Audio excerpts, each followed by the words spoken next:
I'm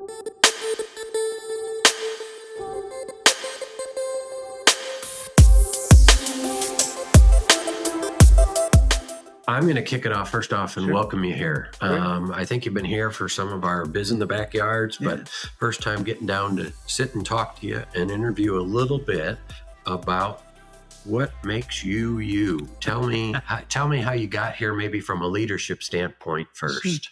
Well, thanks for the invitation. I mean, kind of cool to have been with Vale Life and working with you guys for a long time. So it's cool to be invited and asked to do something like this and share a little bit about my story. That's kind of neat.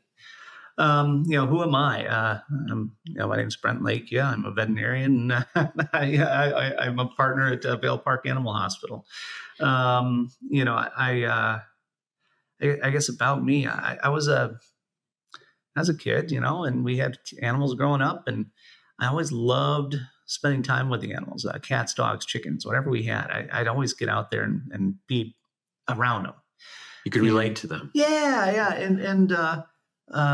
Just was really always attracted to that. And as I got older, I loved science. I loved figuring out problems and thinking through difficult processes and things like that. And I found I'm also really a people person. I go out and talk to people all the time. I build friendships easily and interact with people a lot, and kind of get out there and see a lot of folks and do all those things. So as I kind of went through school and through, growing up and getting into high school, I was realizing, I've got to make a decision what I'm going to do with my life. Where am I going to take these talents or these interests and pursue it? Yeah. And so I never lost that love of animals or interest in animals. And my mom was an ultrasound professor at IU Northwest. My dad was a process automation engineer, so very methodical and thinking through processes.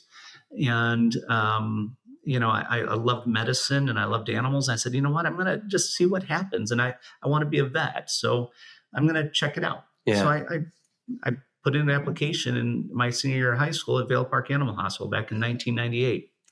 Got hired in as a kennel kid.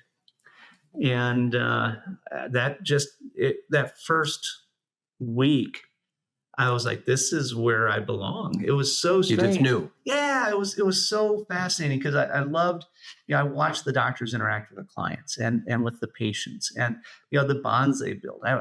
Dr. Scheller and Dr. Jerry were there, Dr. Olson, Dr. Kim Julin. Those were my mentors growing up. They'd go into exam rooms and clients, and we all know this when we go to the vet, when we go, doc, like, hey, and we as doctors know you. We talk about how your wife's doing, how your kids are doing. They do all right at Purdue? Yeah. And you build these relationships that are really, really cool. And the animals, they gravitate to you. You get on the floor with them and pet the dogs. Yeah. And it's just such a really great profession. And it just hit me like, man, this is where I belong. And so off I went to undergrad at Purdue. Didn't get the grades I should have because, I thought I just handed to you. I had some growing up to do, right? I think we each did a little growing in college. So then I went and got my master's at Ball State in physiology. And Purdue still was of the mindset that I was an undergrad student and hadn't gotten back. So I went to Ross University in the Caribbean. It's a university owned by DeVry. Did my clinical or my practical training, bacteriology, virology, pathology, all the way down the line. I've done them all. Exactly. Yeah, all over the place. But then, finished up at Oklahoma State. So got to see the world, living in a third world country as a minority for the first time in my life. And that opens your eyes. And then, meeting your wife. Well, I didn't know at the time, but surprise. So Kelly Rock, Lakia, my wife. And so that's been really a great adventure as well, having a veterinarian for a wife. But, kind of going through all those things and that story was great.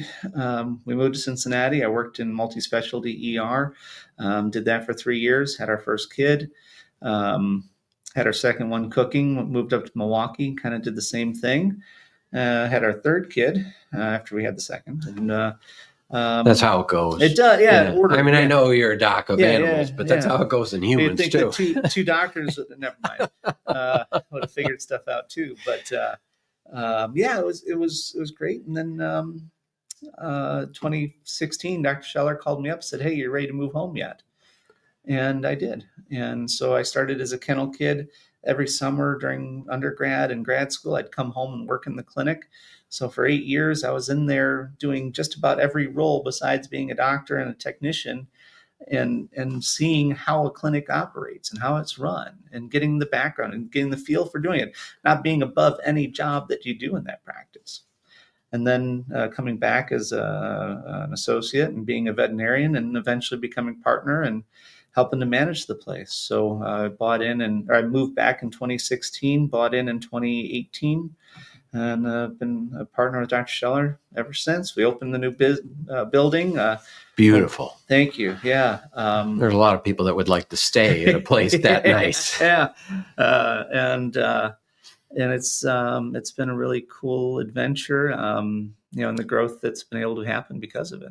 So, the long-winded answer to your question. And who taught you those principles that allowed you to go explore and learn about a whole nother culture, that allowed you to go learn, absorb all that stuff, and then come back home? And how did that transition happen with that practice where they sort of had you, brought you back, but have always sort of adopted you as their home? Yeah.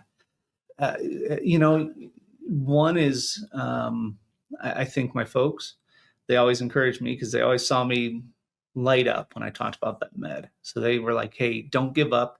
Yeah, that didn't work out this time. Go get your master's. That didn't work. Go to the islands." When I was in grad school, Dr. Darren Bishop was my mentor. I did a project on the reinnervation of neuromuscular junctions. It was a really cool project. In fact, just recently made some headlines on CNN. Really? His mentor's work was on there recently, and so it's a pretty cool little thing that I kind of have like this little corner of that my name is kind of associated with, because that was my master's thesis. But he kind of taught me the idea of kind of research and the thought process behind science, and how you develop a project and what standards you need to meet and how to create it. I got down to the islands, and I was by myself. There's 30 at the time. I think there were 35 or 30,000 people on the island. There were 800 students, and the rest of them, I didn't know a soul. I was 8 hours on a good day flying home, and at least 2 connections. And you got a beautiful place all around you, but my guess is you're mostly focused on school, and you don't really have time nor involvement. You would think that. That might be a whole nother video. I'm the type that also doesn't sit still. I was in a band, so we played up to 5 nights a week. Just while you were in school. Yeah. Wow. If I study all the time, I don't retain it. I need just check on, check off, and focus on elsewhere. So we were playing in gigs and doing stuff out around the island a little bit, and it actually drew enough attention that they have a national music festival every year, and they asked us to open it. So we got to open for T-Pain and Casey and the Sunshine Band. So that was kind of cool. So I got to meet them and do the media day, and that was really a neat experience. You're going to bring T-Pain into like Central Park Plaza here? That's right. I don't know that I got his number, but got to meet him at least. And then, we did, I was a scuba club president, so I did diving a lot too. So I got my dive master down there. I did about 200 dives. I'd go out to the cruise ship dock, and on Saturday mornings, I'd be there at 8 a.m., hauling tanks and leading tours, and just take people out on the reefs and do probably 4 dives in a day sometimes, and then go to the joint or the gig at night, and and study and learn. And do great, and go through the school and get through the process, and that openness to the experience and the opportunity, but also having enough wherewithal to know what you have to get your stuff done. I really maximized and took advantage of everything I could while I was down there, and it just made it was such a great experience to, be new. Like, nobody knows you. Yeah. Nobody knows anything about you. It's almost like going to a new school, and like Yeah. whatever my friends thought about me before, I might be, it's going away to college. Yeah. A lot of kids Yeah. like to go away to college and maybe go to some place where they don't know a bunch of people because they're like, I don't want to be who I was. Yeah. I want to be who I want to be. Yeah. And honestly, I think I was still who I was, but it was just a whole new group of people to see who I was. And it was maybe, I don't know about celebrated or appreciated, but it was seen differently. Yeah. And it just gave me the opportunity to do something different and new. And it was great. I loved it. And I have taken, all those life experiences, the not getting into Purdue, the going back and working at Vale Park all those years, the different experiences at Purdue and Ball State, getting a master's degree, doing a thesis presentation and developing a project. All those things are part of who I became and am, and how I approach practice, management, and life. And it's been great. It sounds like you view leadership as a constant education. Oh, like yeah. That you're learning all the time and you're absorptive. You have to be, and take the lessons that are obvious and sometimes the lessons that aren't obvious. Leadership, you have to be sound in your principles, but not necessarily always strident in your application, because there's no one size fits all. But if your heart's in the right place and you're trying to do the right thing and you're trying to do best for the person involved, the animal involved, certainly in our case, the business, and in the community, at some point there's that Venn diagram overlaps. Yeah. If you can try to get pretty close to where it does, you're doing pretty darn good. And you're not going to make everybody happy. And it takes a long time to accept that that's okay. Yeah. Sometimes it's the wrong fit. And both sides actually acknowledge it. You sleep on it and you're like, glad that didn't work out. Maybe it was the right time to break up. Maybe it was okay. But, if you're doing it for the right reasons, you're going to do the right thing. And that's what I hope anyway. And when you don't, be open to discovering how you could do better. Tell me about taking care of animals. Sure. The core of what you do. What is it about? Tell me a couple of different situations that you find yourself in that remind you, this is what I'm doing. This is why I'm doing what I'm doing. Taking care of animals is equally animals and people, at least with the care that I provide. I'm small animal. I don't do food animal work. I don't do horse work, which is still companion animal work. But dogs and cats, they're there for us to have companionship, to be our friends, to have somebody to throw the ball with, and to do all the things that we do with our animals. And my role is to make sure that bond is healthy. And that bond is making sure that dog and that cat are as comfortable as they can be, that they're living the best life that they can live, and be an advocate for them at the same time as being an advocate for that client and that owner. You have to recognize and be responsible for them too, trying to help them recognize when things aren't as good, or making the right medical choices. Because what's great about our field is we're able to offer a lot of things: chemotherapy, radiation, advanced surgery techniques, laser ablations of the heart, and all kinds of things that are out there. But it may not be an option for you as a client, and being able to communicate that that's okay. It's not right for every pet to get chemotherapy, depending upon situation. And sometimes that situation is, emotional, medical, sometimes a financial one. And my job is to help to navigate where you're at, what you're trying to do, and help to advocate and help that patient and that client as best you can. You can see that in that first puppy appointment, when you see maybe a little old lady, who's excited to have a dog for her grandkids, and she adopted a Rottweiler, and she's maybe 100 pounds with her walker and everything else. And she has no idea what she got herself into. Yeah, but our job is to say, hey, let's talk about training. Let's get you into situations where we can help you with that. Maybe daycare would be great, because maybe we can't walk as much as that dog may need to get some energy burned out. that can still be a great family pet and a great option for that woman. But we have to help her and help that dog so that it can be a good companion. And you're not just there to do a well check and say, hey, good to go. Yeah, vaccines, boom. Thanks much. I mean, there's a conversation, there's a young family who gets a doodle and they're going to the dunes all the time. Let's talk about ticks. Let's talk about the exposure to things that are going to be out in the wild when we're out doing these big, long hiking trails, going out west. What's going to be out there? Having conversations about all that stuff. Those are just like those regular wellness appointments. And then you're 20 minutes later, you're going into a cat exam where they've been urinating around the house, and it's making the house stink, the house value go down. It's miserable for the cat because something's causing that cat to not use the litter box anymore. It's miserable for the owner. They're not doing it just for the heck of it. Right. It's not fun. And so trying to figure out, how can we help this cat? Is it a urinary tract infection? Maybe there's crystals or stones. Is there a behavioral thing? And let's talk through about what is going on in the home so we can figure out so it doesn't happen as often as it does. Is there medicine we can do to make it better? Trying to give that interaction with the home and the people a better outcome. You can have a ton of successes and you can still count in the back of your head the ones that you didn't win.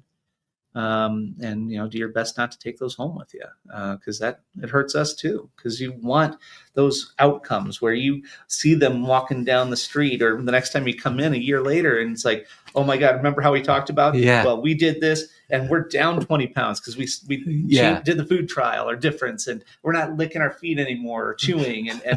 I'm always like that with my doctor. Yeah. He's always celebrating when I'm not licking my feet anymore. Yeah. Right. It's a great thing. The flexibility you have. That's impressive. So, but like that's those, like when you have those bonds and you remember them the next year because you take the time to build. It's like a little child, and you're hoping, you're just hoping they turn out okay. Yeah, and you're hoping you take care of them. You take your kids to the pediatrician; they remember you year to year, and it's like, okay, how you doing, Dr. Pablo, and ... And you go through and you build those relationships, and you have those almost friendships. And folks stop you at Meijer, and they're like, "Hey, Dr. Brent, how you doing? Rocky's doing great." And you just Rocky, and that person. It's Rocky's mom. Yeah. No, but it's true, and it's heartwarming. It just knows that you're doing something good for the community. You're doing something great for our clients. We're doing something for that pet, and it's just such a great and rewarding career that I have, and I wouldn't trade it. So you're one of those folks that say, if you enjoy what you do, you'll work as long as humanly possible. Or maybe not as long as humanly possible, but you don't mind coming to work. You enjoy doing what you're doing. I love it. I wouldn't trade it. I've got a great team that I work with. I have clients and patients that are just awesome to come in and see. My staff gets annoyed because I'll sit there and do this because I'm like, oh, catching up, know. We'll talk about the pet, and then we'll talk about how's things going. How's your business doing? How's everything going out there? Is everything going out great there in Michigan City or wherever you're working? You just know these people. You know their pets, and you're talking about all that stuff and catching up, and it's great. And they're like, "Hey, Brent, you got another appointment? Yeah, let's go. Zip it, buddy. Let's go." Yeah, and the hardest part will be when it's time to step down, for the good of my family. I've got 3 kids, and they'll have grandkids. Well, at some point, I'm sure I'll have grandkids at some to want to go see their soccer games and everything else, and and be there to help with some daycare stuff, and help my kids go to work and do that stuff. And it's at some point, groom the next generation so they can take everything that I hopefully have created when it's all said and done and take it the next level, because the only certain thing is death and taxes and whatnot. And if you don't do it soon enough, then it's not going to continue on. The vision has to be that hopefully you'll take what I did and make it better. Yeah. And that next generation makes it better and goes there. And it's not that I'm thinking that. I've owned the place for 7 years. Yeah. but you've got to be thinking that at some point that'll happen. And but But that's what the folks ahead of you did. Mm-hmm. And that's why you're here. That's why you were a kennel kid. Yeah. And now you're a partner, because the folks before you said, we want this place to go on. We serve a role here, and it's going to continue on beyond. Yeah. And I can't say enough about the legacy that I think that has been there. Jerry, Dr. Rodenbarger, was who I purchased my shares of the practice from. He's still working for us and working with us. And, it's not quite the same amount of time that I worked for him as him for me, but that's an odd thing to hear and say. And I think that's a great testament to his legacy, as well as the one that I'm hoping to continue. And the ability for us to all kind of be working together is that I hope speaks volumes for where things go. Because if you get out of owning a business, why would you want to keep working there? Yeah. And I'm just proud to say that he's still with us and hanging out. I play golf with him when I can, and we all get along, and he feels comfortable enough with what we're trying to do that he keeps showing up just about every day. Nobody knows that he's there sometimes, but he's around. So I'm going to close it out with, we talked a little bit even before our discussion just about being a decent person is maybe more important than ever. And it's how you might view competition. It's how you might view interaction with your team or the public. Why do you think that's as significant now, or why do you think that's as important as it is to you culturally? Sure. Growing up, you always heard, those old country songs. I still listen to Willie's Roadhouse, Okay. And you hear about all those, people talking behind each other's backs, and some of those old songs, the old country western songs, and the internet and everything else now with opinion pages and anonymous posts and Facebook and Instagram and all of it.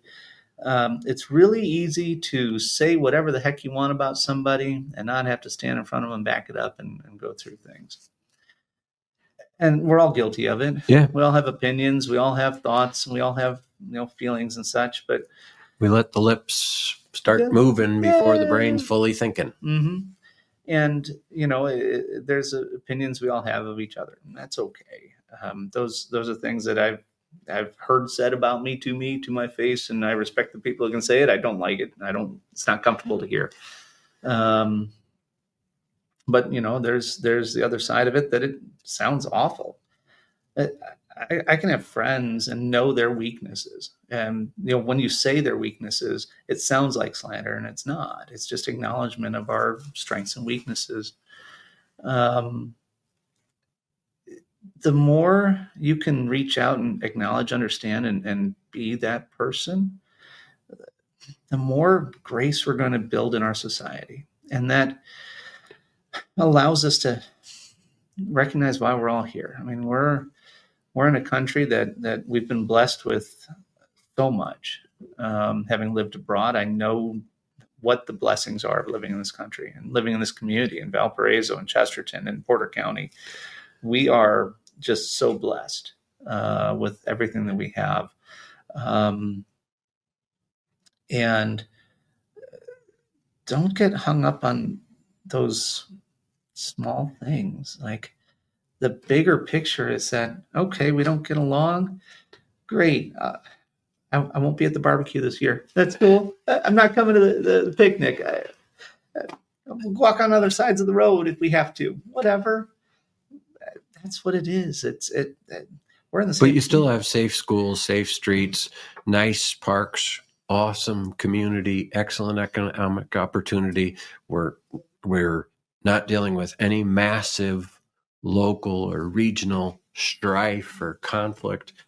A lot of stuff to figure out all the time. Yeah. But if cooler heads prevail, we could figure out all the stuff locally that we need to. Yeah. I mean, the opportunities in this area are incredible. I mean, we have a national park on our northern shore where we have these amazing beaches. If you go to a beach out east or somewhere, you can't get a parking spot. You can't get any sand. like your beach blanket's going to be touching the next one. Yeah. Like you can have a I'm on this side of the table and you're on that side of the I table. have a whole soccer game and with enough space between the beach blankets. If you walk far enough down the beach, there's just nowhere else to go in those other communities when you go out to Florida and New England and whatnot. Like we have this beautiful resource and it keeps coming down. We've got the steel mills that employ so many people and give them great paying jobs that then come into all of the industry that we have in our area, in the restaurants, in the vet clinics, in the medical field, in the law field. All of our businesses benefit from those large corporations that are around and the resource that we have. We have this community, these school districts that have really great grades within the state of Indiana. The acknowledgement that Valpo and Chesterton, all these schools are really doing a great job. And getting our kids a great head start and getting the opportunity. We have VU. We have a Division I athletics program in our town. How cool is that? We have so much to be thankful for that is created by all the people that have worked together for a long time to put this place together. And there's arguments over here and here and here and here. We want more of this and less of this and more. And we can figure them out if we all just work together. And again, that Venn diagram. Not everybody's going to get everything, but everybody's going to get something. And if we do that, we're going to make that even better. And then we can pass it on to the next generation to take it where we got it to and even further down the line. Well, I like the philosophy, and I love having an opportunity to just get to know a little bit more about you. I view these leadership life interviews almost like my own real life MBA. Yeah. I learn from every single one, and I'll reflect back later and say, that guy or gal has really got that down, and I'm pretty rough in that area. That's an area where I could grow, or I feel like, okay, we got a lot in common there. And that's great to build upon. But thanks for taking the time. Absolutely. As always, thanks for working together. Thanks for taking great jobs of all the dogs and cats. Now that I'm a cat owner, I just care way more about dogs and cats than I ever did before. I'm a little bit of a freak. But thanks for taking care of the ones that are making our lives a lot more fun. Absolutely. I appreciate the time and the opportunity, and all you guys do as well. I mean, you guys do a wonderful job telling the good news, and it's great news. It's fun. Yeah. It's a fun life to be in. Nobody sends us, I've told people before, nobody sends us any bad news. So somebody doesn't send us the controversy. I know it's out there. Right. And I know there's folks that are, their whole business that is trying to communicate and make sure that that's all discussed. Yeah. It's just, that's not our gig. Yep. I hear you. Awesome. Thank you for all you do. Thank you. Yeah. Appreciate it. Thanks very much for being here. You're welcome. Absolutely.